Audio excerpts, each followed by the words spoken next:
नमस्कार। राधे राधे, हर हर महादेव। मैं आपका आचार्य देव। आज इस वीडियो में बात करेंगे बुद्धि के स्वामी बुध। बुध ही तो हैं जो आपको बुद्धू बना देते हैं और बुध ही है जो आपको बुद्ध बना देते हैं। तो बुध महाराज अपने पिता की राशि में गोचर कर रहे हैं। पिता से मिलना सदैव हितकारी कल्याणकारी होता है। अपने नीड़ में वापस लौटना सुखद होता है। अब लौट चले। तो बुध महाराज पिता के घर में जा रहे हैं और लंबे समय के लिए जा रहे हैं, मतलब वहां पे उनको आराम मिलेगा, रिलैक्स मिलेगा।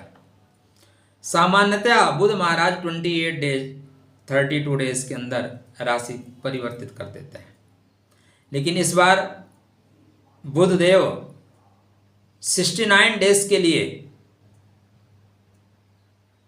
गोचर करेंगे कर्क राशि में।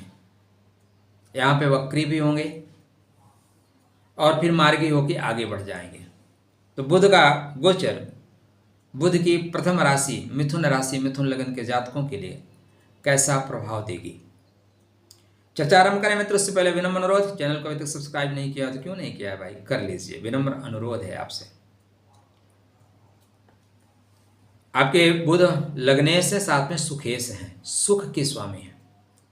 ये जा कहाँ पे रहे? द्वितीय भाव में। द्वितीय भाव क्या है? संसार का जो सबसे महत्वपूर्ण आपके पास सामान है, सामग्री है, वो द्वितीय भाव में रखते हैं। धन है, बैंक है, कुटुंब है, और कुटुंब से ज़्यादा महत्वपूर्ण इस दुनिया में कुछ है क्या? हम अपने परिवार के लिए जीते हैं, हम अपने अपने लोगों के लिए जीते हैं, अपने लिए नहीं जीते। पैसा भी बचाते हैं तो किस लिए? कि परिवार को काम आएगा, उनके सुख में आवश्यक चीज़ों को परचेज कर सकते हैं, इसलिए रखते हैं। बैंक का है, बैंक के लाकर का है, लाकर में क्या रखते हैं? प्रॉपर्टी के कागज, सोना चांदी, या जो भी महत्वपूर्ण चीज़ है जो खो जाने का डर है उसमें रखते हैं। तो बुध महाराज द्वितीय भाव में जा रहे हैं तो खाने पीने का सुख मिलेगा। पहला चीज, चद्दर तान के सोने का मौका मिलेगा, बट चद्दर तान के मत सोइए, उससे क्या होगा? शरीर में स्थूलता आएगी, रोग प्रतिरोधक क्षमता कमजोर होना शुरू हो जाएगी। स्टार्टिंग कर रहे हैं पुनर्वसु नक्षत्र में। पुनर्वसु मतलब फिर से रिपीट एंड रिपीट, तो कृपया रिपीट करते रहिएगा। एक बार में काम नहीं बनेगा, कोई दिक्कत नहीं। एक और चीज है, संसार में पिता पुत्र को बिना शर्त के प्रेम करता है, लेकिन पुत्र आगे शर्त के साथ आगे बढ़ता है। ये पिता पुत्र का जो आपस में मैचिंग नहीं बन रहा है ना, ये ग्रहों की देन है। शनि सूर्य का, बुध चंद्र का। पिता की बातों को ना मानना, इग्नोर कर देना। चंद्रमा, बुध बोलता है चंद्रमा को, मैं तुम्हें अपना बाप मानता ही नहीं, जाओ।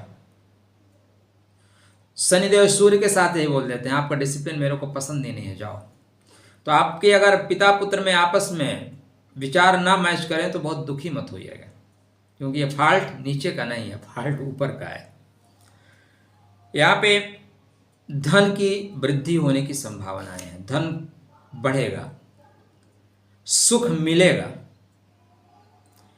ये 25 जुलाई को पुष्य नक्षत्र में जाएंगे। पुष्य मतलब पोषणकारी, मंगलकारी, इसको तिस्य नक्षत्र बोलते हैं। इसको टीम बना के काम करने वाला बोलते हैं। गाय का थन देखा है ना, चारों में से किसी को दबाइए, किसी को निचोड़िए, दूध निकलेगा। दूध मतलब अमृत। तो पिता के घर में जिधर भी घूमोगे कुछ न कुछ खाने पीने को, रहने सोने को मिल जाएगा। कभी आपने अनुभव किया, बाप का घर बेटे के लिए जो होता है ना, किसी भी कमरे में आप घूमिए, हर कमरा आपका है। बाप के कमरे में सो जाओ, माँ के कमरे में सो जाओ, गेस्ट रूम में सो जाओ, अपने कमरे में सो जाओ।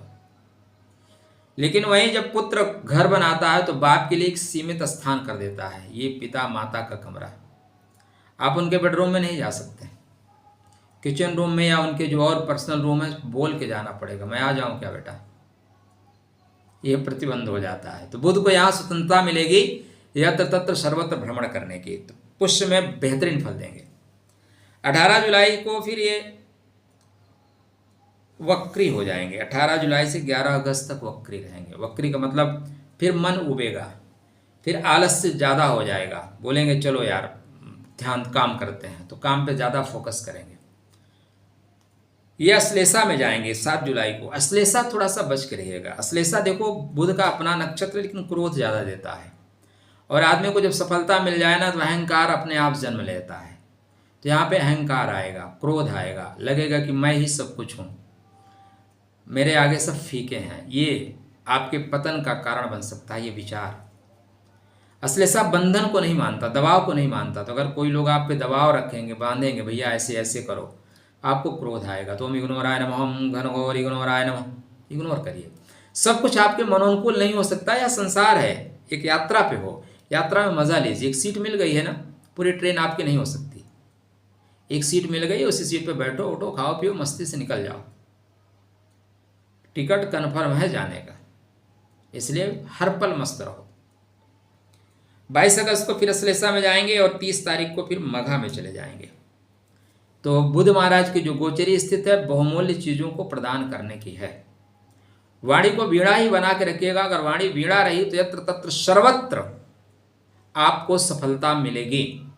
और वाणी यदि वीणा आपकी नहीं बनेगी तो कागा काको धन हरै, कोयल काको दे, मीठे वचन सुनाई के जग आपन कर ले। बातें ही हाथी पाइए, बातें ही हाथी पाव। ओम गम गणपतये नमः कहते हुए गणेश जी को दूर्वा चढ़ाइए, परमात्मा सब अच्छा करेंगे। राधे राधे, जय श्री राम। खुश रहिए, स्वस्थ रहिए, मुस्कुराते रहिए।